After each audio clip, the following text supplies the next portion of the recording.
నేటి దైవవాక్కు యోహాను సువార్త 14వ అధ్యాయము 17వ వచనం. లోకము ఆయనను చూడదు, ఆయనను ఎరగదు గనుక ఆయనను పొందనేరదు.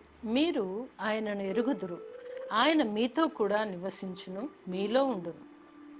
దేవుడు సత్యస్వరూపి అయిన దేవుడు. యేసు ప్రభువు తానే సత్యము, పరిశుద్ధాత్మ సత్యాత్మ, ఆయన తత్వమే సత్యము. సత్యాన్ని ప్రేమిస్తాడు, సత్యము పలుకుతాడు, మనలందరినీ సర్వ సత్యములోకి నడిపిస్తాడు. లోకము అంటే అపనమ్మకంతో, పాపముతో, అంధకారములో ఉన్న ఈ లోకం అంటున్నారు.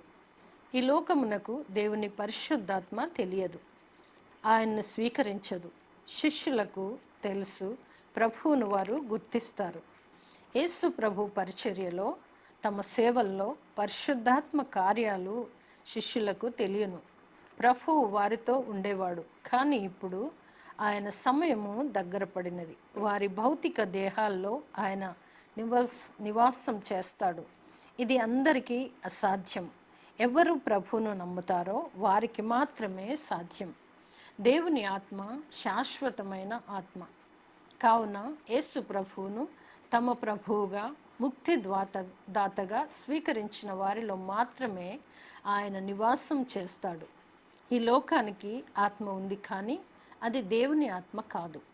యేసు దేవుని ఆత్మ గురించి మాట్లాడుతూ ఉంటాడు.